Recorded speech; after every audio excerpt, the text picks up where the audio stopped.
Have you ever encountered a story of genius intertwined with despair?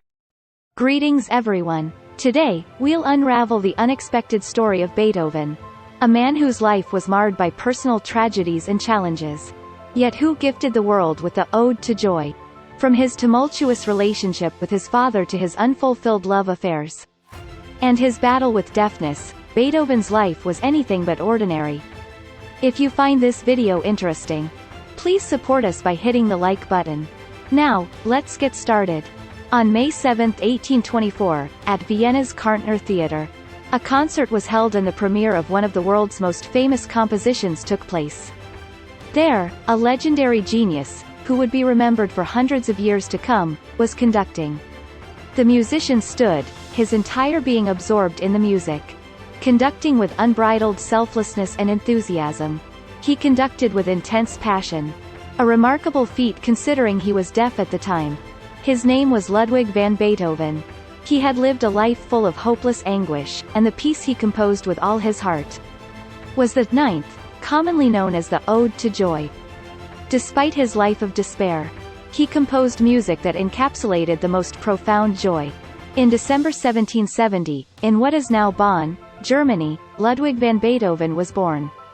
Around the time of Beethoven's birth, a musical prodigy had become extremely famous in Europe.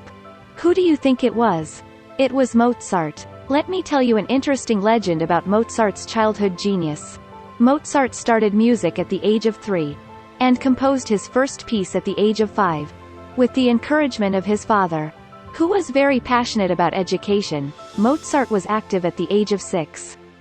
Demonstrating his piano skills in many places in Europe, he could improvise and draw out his own compositions for hours on end. When Mozart was 7 years old, he gave a concert, and the writer Goethe, who was 14 years old at the time, saw him perform and later compared him to Mozart the genius and Shakespeare the genius. Beethoven's father, Johann, had a strong admiration for Mozart. His father, who had sensed Beethoven's musical talent, personally taught him, saying, "My son has talent, he could be Mozart." But the father dominated his son with fear. This conduct by his father had a profound influence on Beethoven's character development. Though he was talented from a young age, his abilities did not manifest as prodigiously or as early as Mozart's. After that, a musician lived in his house and gave him lessons. But this musician was an insomniac. A musician residing with him insisted on nocturnal lessons, often waking Beethoven for practice, which was an exhausting routine for the young composer. In despair, Beethoven lamented, "Can't this man let me sleep?" Beethoven left school at the age of 10 to devote himself entirely to music, which, while nurturing his musical genius, limited his education in other areas like mathematics. Even in adulthood, he struggled with basic calculations, resorting to simple addition for tasks requiring multiplication. Also, Beethoven once stated that he found music came to him more naturally than words. Perhaps this sensitivity enabled him to compose the emotionally charged pieces that constitute his legacy. In 1787, when Beethoven was 16 years old, with help from his supporters, he traveled from his hometown Bonn to Vienna to audition for Mozart, whom he admired. Beethoven was determined to do his best. But within 2 weeks of arriving in Vienna, he received word that his mother was in critical condition, and soon he had to return to his hometown. His father, notorious for his harsh methods and strictness, stood in stark contrast to his kind-hearted mother, whom Beethoven dearly loved. He prayed fervently for his mother's recovery. But tragically, she passed away 2 months later. At this time, Beethoven was in despair. His father became depressed and even more out of control. With 2 younger brothers, ages 13 and 10, Beethoven had to run the house on behalf of his parents. He was only 17 years old at the time. 5 years after his mother's death, in 1792, Beethoven left his native Bonn for Vienna. Upon receiving news of his father's death, Beethoven, now immersed in his new life, never made the journey home. The woman Beethoven loved. Beethoven never married in his life. However, there were several women he loved. Beethoven experienced a profound love during his lifetime. Beethoven wrote several songs for the women he loved. First, the well-known For Elise. This piece was written for the daughter of a wealthy family named Therese Malfatti. However, due to differences in status, the two were never married. Incidentally, legend has it that Beethoven's handwriting on the score was so illegible that Therese was misread as Elise, leading to the enduring title. The basic information about Beethoven's love is that he was a musician who was considered to be of low status at the time. However, because of his profession, he had many interactions with the upper class. All the women he encountered were from the upper class. In those days, marriage was also a house-to-house business. It was basically impossible for Beethoven's love to bear fruit. The piano sonata, commonly known as Moonlight, was dedicated to the woman he loved, Giulietta Guicciardi. Interestingly, the Moonlight Sonata wasn't titled by Beethoven himself. The name was posthumously coined by the German music critic Ludwig Rellstab. She was beautiful, 12 years his junior, and also his student. She described Beethoven as lacking in conventional attractiveness, yet noble and refined in character. In a letter to a friend, Beethoven, who was infatuated with Giulietta, said, "My life is good now. The past 2 years have been full of sadness. But now I have met a lovely girl, and I am happy. We are very compatible. For the first time in my life, I feel that if I marry her, I will be happy. But you know, I can't marry her because of my status." Later, Giulietta married a nobleman and left Vienna. Also, after Beethoven's death, a certain love letter was found in a secret drawer of his desk. A testament to the complex emotions that filled his life.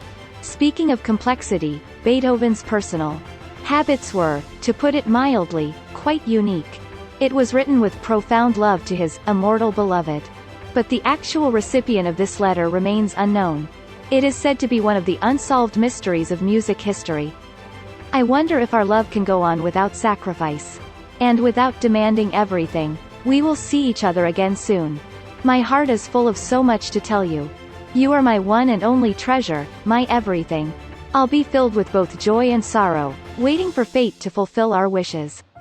I want you, my beloved. I want you to jump into my arms, make me feel at home with you, and love me.